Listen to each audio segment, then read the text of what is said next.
নমস্কার। আজকে আমরা জন্মছকের দোষ এবং সেই দোষের উপায় বা সেই দোষকে নিরাময় করার জন্য কি করা উচিত সেই সমস্ত বিষয় নিয়ে আলোচনা করব। দেখুন, আমি লিখেছি জন্মছকের মধ্যে যে দোষগুলো খুব কমন দেখতে পাওয়া যায় সেটা হচ্ছে নীচ দোষ, পিতৃদোষ, মাঙ্গলিক দোষ, বীজ দোষ, কালসর্প দোষ এবং শ্রাপিত দোষ। এই দোষগুলো খুব কমন। এছাড়াও আরো বেশ কিছু দোষ রয়েছে। তো এই দোষগুলো খুব কমন দেখতে পাওয়া যায়। দেখুন, আমরা বিশেষ করে ওয়েস্ট বেঙ্গলের মধ্যে কিছু জ্যোতিষী বা কিছু অল্প পড়াশোনা করে কিছু জ্ঞানী ব্যক্তি তৈরি হয়েছে, যারা বিতর্ক তৈরি করে যে পিতৃদোষ খুব একটা সমস্যা করে না, মাঙ্গলিক দোষ খুব একটা সমস্যা করে না, ঠিক আছে, বীজ দোষ খুব একটা প্রবলেম নয়, কাল সর্পদোষেতে প্রচুর মানুষ বড় হয়েছে, এরকম বহু লোক কথা বলে। কিন্তু আসলে তো এগুলো দোষ। এবারে এই দোষগুলো কি প্রবলেম করে সেই বিষয় নিয়ে আলোচনা করব এবং সেই দোষগুলোকে কি করে ঠিক করা যায় সেগুলোকে নিয়েও আলোচনা করব। দেখুন, আপনারা ধীরে ধীরে জ্যোতিষকে শিখছেন, আপনাদেরকে এই দোষগুলো সম্পর্কে ওয়াকিবহল হতেই হবে। কারণ আপনি দেখবেন যে এই দোষগুলি যার জন্মছকের মধ্যে থাকবে, এই দোষগুলির মধ্যে যে কোনো একটি যদি দোষ কারোর জন্মছকের মধ্যে থাকে, তাহলে সেইটা প্রবলেম তৈরি করবেই করবে। দেখুন, কিছু কিছু দোষ আছে বিভিন্নভাবে ভঙ্গ হয়ে যায়, তবে দোষ কেমন করে তৈরি হচ্ছে এবং কোন কন্ডিশনে এই দোষগুলো ফল দেবে সেগুলো কিন্তু অবশ্যই মাথায় রাখতে হবে। এবং কন্ডিশন যদি মিলে যায় তাহলে দোষ আপনাকে সমস্যাগ্রস্ত করবেই করবে। যেমন প্রথমে আমি দেখেছি নীচ দোষ। নীচ দোষ মানে হচ্ছে কি, যদি জন্মছকের মধ্যে কোনো গ্রহ নিচস্থ হয়ে যায় তাহলে সে নীচ দোষে সেই গ্রহটা দোষী হয়ে পড়ে। এর ফলে গ্রহটি নিচস্থ হয়ে গেলে পারে, কিন্তু সেই গ্রহ সংক্রান্ত কারকত্বের মধ্যে চিল্লাচিল্লি, ঝামেলা এবং সেই গ্রহের কারকত্বকে নিয়ে মানুষের টেনশন এবং প্রবলেম ক্রিয়েট করে সেই নিচস্থ দোষ। একটা উদাহরণ দিই, ধরুন শনি কারো জন্মছকের মধ্যে নিচস্থ হয়ে গেছে, তাহলে পারে তার মধ্যে ধৈর্য শক্তি কম হবে, তার মধ্যে চুপ করে থাকাটা কম দেখতে পাওয়া যাবে। অর্থাৎ সে সবসময় নিজেকে চুপ করে থাকতে পারবে না, সে একটা নিজস্ব মতামত দেবেই দেবে। এবং শনি যদি নিচস্থ হয়ে যায় তাহলে খুব তাড়াতাড়ি কর্ম পাওয়া যাবে না, এবং কর্ম পেলেও সেই কর্ম বেশি দিন স্টে করবে না। ধরুন বৃহস্পতি কারোর জন্মছকের মধ্যে নিচস্থ হয়ে গেছে, তাহলে বৃহস্পতি হচ্ছে জ্ঞান, প্রজ্ঞা এবং পরামর্শের কারক গ্রহ। তাহলে সেই জাতক মানুষকে একটু চেল্লামিল্লি করে পরামর্শ দেওয়ার চেষ্টা করবে, সেই মানুষ নিজেকে একটু বেশি জ্ঞানী হিসাবে দেখাতে চাইবে, সেই মানুষ অল্প বিদ্যা ভয়ঙ্কর হয়ে দেখিয়ে দিতে পারবে এবং সেই মানুষটা বৃহস্পতির কারকত্বকে ঠিকভাবে কাজে লাগাতে পারবে না। এই যে নিজ গ্রহ, এই নিজ গ্রহ যেমন চন্দ্র, চন্দ্র যদি কারো জন্মছকের মধ্যে নিচস্থ হয়ে যায় তাহলে সেই মানুষটার বৃশ্চিক রাশি হলে পারেই চন্দ্র নিচস্থ। অবশ্যই চন্দ্র যদি নিচস্থ হয়ে যায় তার মধ্যে সবসময় মানসিক টেনশন, মানসিক কনফিউশন এবং একটা ভয়। এবং শুধু ভয় বলবো না, ভয়টা দেখুন দু রকম ভাবে ভয় তো হয়। একটা হচ্ছে ভূতকে দেখে ভয় পেয়ে গেল কেউ, এই ভয় সে কিন্তু পাবে না, সে প্রচন্ড সাহসী। কিন্তু জীবন সংঘর্ষে আমি কি জিততে পারবো, এই ব্যাপার নিয়ে কনফিউশন এবং ভয় তৈরি হবে। অর্থাৎ সে লড়াইও করবে আবার ভয়ও পাবে, ঠিক আছে। এবং চন্দ্র যদি নিচস্থ হয়ে যায় তাহলে কি হবে, এই জাতক, যদি এটা জাতকের লগ্ন হয় তাহলে জাতক চেল্লামিল্লি করবে, জাতক ঝুটঝামেলা করবে এবং জাতক কিন্তু মাঝে মধ্যেই বোঝাতে চাইবে মানুষকে আমি যেটা বলছি সেটাই ঠিক। কি বলতে চাইছি বুঝতে পেরেছেন? এবার চতুর্থ ঘরে ধরুন কারোর লগ্নের নবম ঘরের মধ্যে মঙ্গল নিচস্থ হয়ে গেছে, তাহলে নবম ঘর থেকে আমরা পিতা বিচার করি, পিতা, তাহলে পিতার জায়গায় মঙ্গল নিচস্থ হয়েছে, তাহলে পিতার মধ্যে এই মঙ্গল কিন্তু গুণটা দেবে যে পিতা একটুখানি চেল্লাচিল্লি করতে পারে, বা পিতা হয়তো চেল্লাচিল্লি করলো না, মানে বোঝাতে চাইলো আমি যেটা বলছি ওটাই ঠিক। এবারে নিজ ভঙ্গ কেমন করে হয়ে যাচ্ছে, ধরুন নিজ ভঙ্গ এরকম হবে যে মঙ্গল নিচস্থ যেখানে হয়েছে সেই ঘরের মালিক একটা উচ্চস্থ হয়ে গেছে, এরকম ভাবে নিজভঙ্গ হতে পারে। আরেকটা জায়গায় নিজভঙ্গ, মানে নিজভঙ্গ বলবো না, কিন্তু নিচস্থের ফলটা পাওয়া যায় না, সেটা হচ্ছে কি, ধরুন যেই গ্রহটা যেই ঘরেতে নিচস্থ হয়েছে, যেই গ্রহটা যেই ঘরের মধ্যে নিচস্থ হয়েছে, সেই গ্রহটার সেই গ্রহটার কেন্দ্রে যদি কোনো গ্রহ থাকে এবং সেটা পজিটিভ গ্রহ, তাহলে গ্রহটা নিজভঙ্গ হয়ে যায়। আবার বলছি, কোনো গ্রহ যদি নিচস্থ হয়ে যায় কিন্তু সেই গ্রহটার কেন্দ্রে যদি কোনো গ্রহ থাকে এবং সেই গ্রহটার লগ্নপতির সঙ্গে যদি মিত্রতা থাকে, তাহলেও নিজভঙ্গ হয়ে যায়। এরকম ভাবে নিজভঙ্গ হয়ে যায়। নিজভঙ্গ হয়ে গেলে পরে কি করা উচিত? নিজভঙ্গ করা হলে যেই গ্রহটি নিচস্থ হয়েছে সেই গ্রহটির জপ এবং যদি দান করা যায়, সেই গ্রহটা সংক্রান্ত দান এবং সেই গ্রহটার জপ যদি করা যায়, তাহলে পরে নিচস্থ গ্রহটার নিজভঙ্গতা আস্তে আস্তে করে কেটে যায়। একটা হলো। এবার বলছি পিতৃদোষ। পিতৃদোষ হচ্ছে কি, রবি সঙ্গে যদি রাহু থাকে বা কেতু থাকে, তাহলে পিতৃদোষ হয়ে যায়।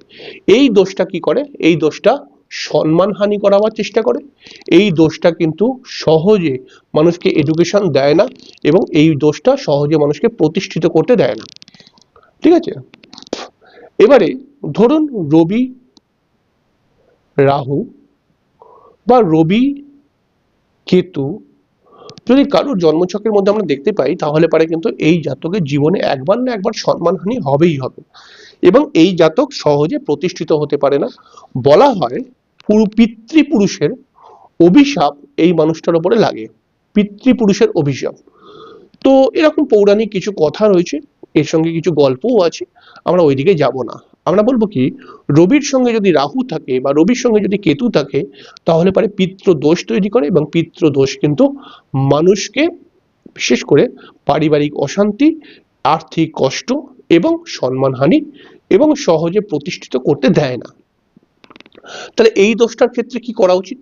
যদি কারোর পিতৃদোষ থাকে, তাহলে পারে তার কিন্তু অবশ্যই ত্রিপিণ্ড শ্রাদ্ধ করে নেওয়া উচিত। এবং ত্রিপিণ্ড শ্রাদ্ধটা কি আমি বলবো। তো ত্রিপিণ্ড করা উচিত। তো এবং তার সঙ্গে সঙ্গে রবির যদি জপ বা অর্ঘ্য দেওয়া যায় প্রত্যেক দিন, সূর্য অর্ঘ্য, তাহলে পারেও রবির পিতৃদোষের প্রভাবটা কমে। কিন্তু তার সঙ্গে সঙ্গে রাহুর দান করতে হবে, রবির জপ করতে হবে এবং রাহুর দান করতে হবে, তাহলে পারে কিন্তু পিতৃদোষের প্রভাব কমে যায়। এবারে মাঙ্গলিক দোষ, এটা খুব কমন দোষ। আমরা জানি যে লগ্ন, চতুর্থ, সপ্তম, অষ্টম এবং দ্বাদশ ঘরে যদি মঙ্গল থাকে, তাহলে মাঙ্গলিক দোষ তৈরি করে। এই মাঙ্গলিক দোষ বিবাহিত জীবনকে সমস্যাগ্রস্ত করে। এছাড়াও এই মাঙ্গলিক দোষ সারা জীবনই প্রবলেম দেয়, এরকম নয়। কিছু মানুষ মনে করে মাঙ্গলিক দোষ শুধুমাত্র বিবাহিত জীবনে প্রবলেম দেয়, তা কিন্তু নয়। আসলে এটা কিন্তু একটি দোষ। ঠিক আছে? দোষ যখনই জন্মছকের মধ্যে কোনো জায়গায় তৈরি হবে, তখন সেই দোষটা কিন্তু আজীবন প্রবলেম দেয়। হ্যাঁ, বিবাহের পরে একটু বেশি প্রবলেম তৈরি করে, মানে বিবাহিত জীবন সংক্রান্ত। কিন্তু এই মাঙ্গলিক দোষ যদি থাকে, তার মধ্যে রাগ, জেদ এবং আমিত্ব, এই ব্যাপারগুলো কমন দেখতেই পাওয়া যায়। মাঙ্গলিক দোষ যদি থাকে, তাহলে পারে কিন্তু ঝগড়া, অশান্তি, এবং এই অশান্তিটা অনেক কম বয়স থেকে দেখতে পাওয়া যায়। পারিবারিক অশান্তি, তারপর তো বিবাহিত জীবনে অশান্তি আসবে এবং নিজেকে প্রতিষ্ঠিত করতে চট করে পারে না, অনেক স্ট্রাগল করতে হয়। মাঙ্গলিক দোষ যদি কারো জন্মছকের মধ্যে খুব নেগেটিভ ভাবে থাকে, তাহলে পরে এই যোগটা কোনো কোনো সময় দুর্ঘটনাগ্রস্ত করিয়ে দেয়। তাহলে এই দোষটাকে ঠিক করতে হবে কিভাবে? এই দোষটাকে ঠিক করতে হয় প্রত্যেক দিন হনুমান চালিসা পাঠ করতে হবে। ঠিক আছে? প্রত্যেক দিন হনুমান চালিসা পাঠ করতে হবে এবং একটি হাতের মধ্যে গঙ্গা জল এবং চাল নিয়ে মঙ্গলদেবকে জানিয়ে বা হনুমানজিকে জানিয়ে যে আমার জন্মছকের অশুভ মাঙ্গলিক দোষের প্রতিকার স্বরূপ আজকে আমি হনুমান চালিসা পাঠ করছি। হে মঙ্গলদেব, আপনি আমাকে আশীর্বাদ দিন যাতে আমি সঠিকভাবে এই মাঙ্গলিক দোষ পাঠ করে আপনাকে সন্তুষ্ট করতে পারি। এইরকম ভাবে কিন্তু মাঙ্গলিক দোষটা ক্লিয়ার হবে। এরকম নয়, কিছু শহরিয়া অঞ্চলে রয়েছে যে বলছে, বহু মেয়ে বলে যে দাদা আমি তো মাঙ্গলিক দোষের প্রতিকার করতে, মানে মাঙ্গলিক দোষের জন্য হনুমান চালিসা পড়তে হয় আমি জানি, কিন্তু আমার তো টাইম হয় না। আমি বাসে যেতে যেতে, যখন অফিস যাই, বাসে যেতে যেতে কানের মধ্যে হেডফোন লাগিয়ে দিয়ে হনুমান চালিসা শুনতে শুনতে যাই। না, এটা কোনো প্রতিকার নয়। প্রত্যেকটি প্রতিকারের একটা স্টাইল, একটা ধরন রয়েছে। এবার বীজ দোষ। বীজ দোষ বেশিরভাগ সময় দেখা যায়, অনেক জন্মযোগের মধ্যে দেখতে পাওয়া যায়, শনি আর চন্দ্র যদি একসঙ্গে থাকে তাহলে বীজ দোষের এফেক্টটা খুব বেশি হয়। এই রকম দোষ কিন্তু বিবাহিত জীবনকে সমস্যাগ্রস্ত করে দেয়। বীজ দোষ যদি কারো জন্মছকের মধ্যে থাকে, এবং আপনাদের আছে কারো না কারো, দেখবেন যে এই দোষটা বিবাহিত জীবনকে সমস্যাগ্রস্ত করে, মানসিক টেনশন, শারীরিক প্রবলেমও নিয়ে আসে। এবং এই বীজ দোষ যদি থাকে তাহলে পারে কিন্তু আর্থিক অবনতি দেখতে পাওয়া যায়, হঠাৎ লস দেখতে পাওয়া যায়, এবং নিজের মধ্যে একটা উইকনেস, অর্থাৎ আমি কি পারবো আদৌ করতে এটা, এরকম একটা কনফিউশন, আত্মবিশ্বাসের অভাব, এগুলো তৈরি করে বীজ দোষ।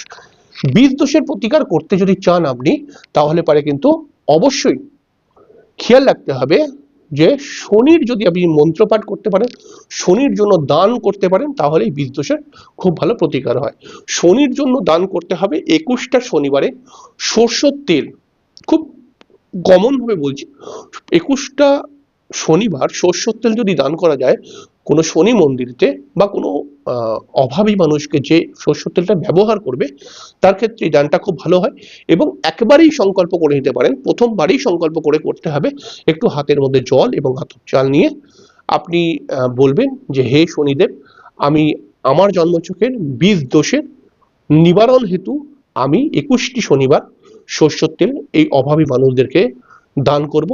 আপনি সন্তুষ্ট হন এবং আমাকে আশীর্বাদ করুন, আমার যেন জন্মছকের বীজ দোষের প্রভাব থেকে আমি মুক্ত হতে পারি। এরকম নিজের মতো করে সংকল্প করে আপনি দান করতে পারেন। পয়সা যদি থাকে, সময় যদি থাকে, তাহলে পুরোহিত মশাইকে ডেকেও আপনি সংকল্প করে দান করতে পারেন। দেখুন, সংকল্প আমি আগের একটি ভিডিওতে বলেছি খুব গুরুত্বপূর্ণ। কারণ একটি চিঠি লিখে আপনি যদি পোস্ট বক্সে ফেলে দেন, পোস্ট বক্সটা ফেলে দেন, আর চিঠির মধ্যে কোনো অ্যাড্রেসই দিলেন না, তাহলে চিঠিটা কোথায় যাবে? তাই আপনি যখনই চিঠি লিখবেন তখন অ্যাড্রেস নিশ্চয়ই লিখবেন, তবেই তো চিঠিটা সঠিক জায়গায় পৌঁছাবে, নচেত তো পৌঁছাবে না। তাহলে পারে আপনি যখনই করবেন তখনই কিন্তু সংকল্প করে নেবেন, ঠিক আছে? সংকল্প করলে পরে আমি পার্টিকুলার ওই দেবতার কাছে ওই জিনিসটা চাইছি, এটা বোঝা যায়। কাল সর্পদোষ, এই দোষটাও খুব গুরুত্বপূর্ণ, মানে খুব দেখতে পাওয়া যায়। কাল সর্পদোষ মানে হচ্ছে কি, যে রাহু কেতুর একটা সাইডের মধ্যে সমস্ত গ্রহ আছে আর একটা সাইড ফাঁকা, এইটাকে কাল সর্পদোষ বলে। ধরুন রাহু এখানে বসে রয়েছে আর কেতু এখানে বসে রয়েছে, রাহু কেতুর এই সাইডে সব গ্রহ আছে কিন্তু এই সাইডটা ফাঁকা। আবার এরকমও হতে পারে যে রাহু কেতুর এই দিকটায় সব গ্রহ আছে, এই দিকটা পুরো ফাঁকা। এবারে খেয়াল রাখতে হবে, রাহু সবসময়, আমরা গ্রহদের দৃষ্টি এরকম ভাবে গুনি, কিন্তু রাহুর দৃষ্টি এরকম ভাবে আসে, ঠিক আছে, বক্র দৃষ্টি। তাহলে রাহুর এই দিকের মধ্যে, এই দিকটায়, এই দিকটায় যদি কোনো গ্রহ থাকে রাহুর এই দিকটায়, তাহলে কালসর্প দোষের এফেক্ট বেড়ে যায়।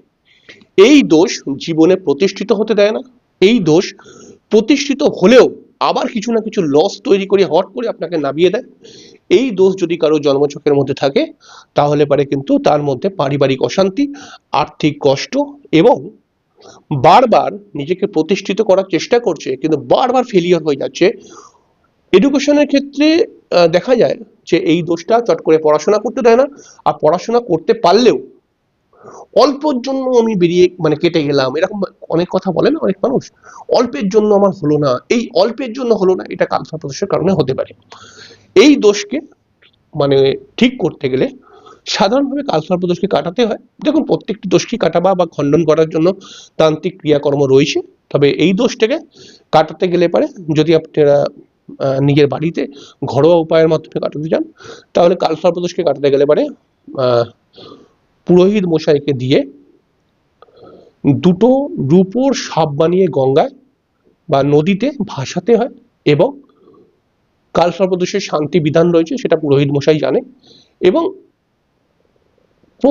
মানে এটা যদি না করতে পারেন তাহলে প্রত্যেক সোমবার কমসে কম শিব মন্দিরে গিয়ে দুধের সাথে সিদ্ধি মিশিয়ে কালো তিল, দুধের সাথে সিদ্ধি এবং কালো তিল মিশিয়ে 108 বার শিবের জপ করে বা শিবের নাম করে আপনি শিবের মাথায় এটাকে অভিষেক করবেন শিবের কোনো একটি মন্ত্র বলে, এবং সেই সংকল্প করে কিন্তু করবেন, ঠিক আছে। আর সাপির দোষ হচ্ছে শনি রাহু একসঙ্গে থাকলে সাপির দোষ তৈরি হয়। এই দোষ কখন ক্ষতি করেন জানেন? যখন একটি মানুষ সৎ, একটি মানুষ ন্যায্য কথা বলে, একটি মানুষ ন্যায্য পথে চলতে চায়, একটি মানুষ সবসময় ভালোটা দেখে, ভালোটা বোঝে, ভালোটা বলার চেষ্টা করে, এইরকম মানুষদেরকে এই শনি রাহুর সাপির দোষ সব থেকে বেশি ক্ষতি করে। যেই মানুষ ফ্রড, যেই মানুষ 2 নম্বরই, যেই মানুষ মিথ্যে কথা বলে, আমি প্র্যাকটিক্যাল অভিজ্ঞতা দেখেছি ওই সমস্ত মানুষদেরকে শনি রাহু সাপির দোষ ভালো ফল দেয়। কিন্তু যদি কারুর জন্মযোগে শনি রাহু সাপির দোষ থাকে, তাহলে দেখা যাবে এই মানুষটিকে খুব তাড়াতাড়ি তন্ত্রের মাধ্যমে ক্ষতি করে দেওয়া যায়, তন্ত্রের মাধ্যমে খুব তাড়াতাড়ি ক্ষতি করে দিয়ে ডিমোশন করিয়ে দেওয়া যায়। দেখুন শনি রাহু সাপির দোষ যদি যেই ঘরে তৈরি হবে, অর্থাৎ একটি জন্মচক্রের মধ্যে কোনো না কোনো ঘরে শনি রাহু থাকবে, ওই ঘর সংক্রান্ত প্রবলেম জাতকে চিরকাল থাকবে, ওই ঘর সংক্রান্ত প্রবলেম জাতকে চিরকাল থাকবে। এছাড়াও এই দোষটা কিন্তু বিবাহিত জীবনকেও সমস্যাগ্রস্ত করে, এই দোষটা কিন্তু আর্থিক কষ্ট এনে দেয়, প্রচুর টাকা পয়সা ঋণ করিয়ে দেয় অনেক সময়। তো এই দোষটাকে ঠিক করতে গেলে পারে এখানে কোনো জপ নয়, শুধুমাত্র দান করতে হবে শনির দ্রব্য দান করা। এটা করলে এই শনি রাহু সাপির দোষের প্রভাব অনেকাংশে কমে যায়। এবার দেখুন তন্ত্রক্রিয়ার মাধ্যমে তো সবকিছু কাটাবার বা খণ্ডন করা মানে হচ্ছে কি, সেই সমস্ত দোষ সংক্রান্ত পুজো পাঠ জপ এগুলো করার তো পন্থা বা প্রথা রয়েছেই, তবে এরকম করে ঘরোয়াভাবে আপনি ঠিক করতে পারেন। তবে এই দোষগুলোকে কোনো হালকাভাবে নেবেন না, বিশেষ করে কালসর্পদোষ এবং মাঙ্গলিক দোষ সব থেকে বেশি ক্ষতি করে। তাই আপনারা যথেষ্ট ওয়াকিবহল মানুষ, তাই আপনাকে বলবো যে আপনি হয়তো অনেকটাই জানেন, কিন্তু তবুও বলবো এই দোষকে কখনো হালকাভাবে নেবেন না। কিছু কন্ডিশনে এই দোষ ভালো ফল দেয়, সেটা নিয়েও আমি বলবো যে কোন কন্ডিশনে মাঙ্গলিক দোষ কালসর্পদোষ ভালো ফল দেয়, তো সেই বিষয় নিয়ে অনুষ্ঠান করতে হবে, তাহলে অনুষ্ঠানটি সম্পূর্ণ হবে। তো আজকের অনুষ্ঠান এখানেই শেষ করব। তো আপনাদের অনুষ্ঠানটি কেমন লাগলো অবশ্যই কমেন্টস করে জানাবেন। পরের দিনকার একটি অনুষ্ঠান নিয়ে চলে আসবো। নমস্কার।